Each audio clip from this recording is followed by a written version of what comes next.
আসসালামু আলাইকুম। আমি কক করলে দেখাইলাই। এই যে এখানে দিছি রসুন, পেঁয়াজ বাটা, হলুদ, মরিচ আর দিয়ে দিছি মাছ, কই মাছ। কই মাছটাকে ভালো করে কষিয়ে নিচ্ছি। দিয়ে দিব এখন কাঁঠালের বিচি। কাঁঠালের বিচি আর মাছটাকে ভালো করে কষিয়ে নিয়ে দিয়ে দিব কচুর লতি।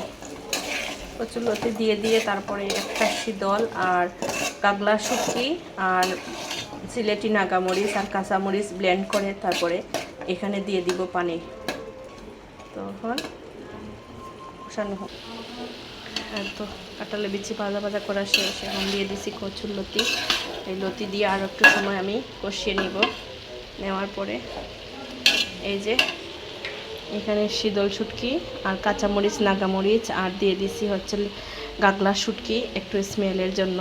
খুবই টেস্ট হবে, খুবই টেস্ট। আপনারা ট্রাই করতে পারেন আমার মতো একদিন। এরকম লতা রান্না খুবই মজা। একদম অল্প করে রান্না করতেছি আর অল্প রেখে দিচ্ছি। আরেকদিন আরেকভাবে রান্না করব। অনেকভাবে রান্না করা যায় কচুলতি।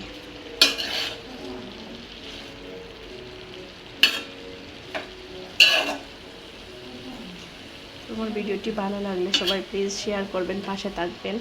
ফেসবুক থেকে দেখলে ফলো দিবেন, আর যদি ইউটিউব থেকে দেখেন তাহলে সাবস্ক্রাইব করবেন প্লিজ। আর আমার এইরকম রান্না আসলে আপনারা মনে করতে পারেন কি বাজে হবে, নিশ্চয়ই না, কারণ এত মজা হয়। আপনারা ট্রাই করতে পারেন, আমার রান্নাগুলো দেখে এইভাবে রান্না করে দেখবেন, খুবই ভালো লাগবে। আমি একদম সিম্পলভাবেই রান্না করি।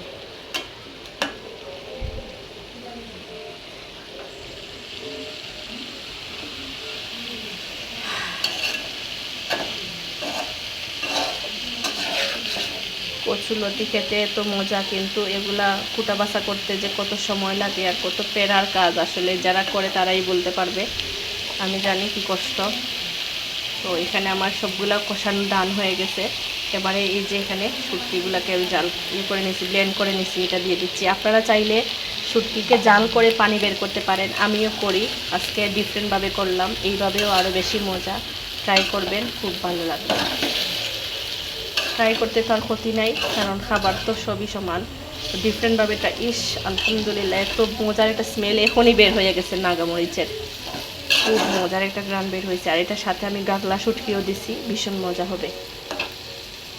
তো দেখতে থাকেন, ফাইনাল লুকস আপনাদের সামনে নিয়ে আসতেছি। নিশ্চয়ই আপনাদের কাছে ভালো লাগবে। কমপ্লিট। কি সুন্দর হয়েছে দেখেন লোটা, খুব স্বাদ।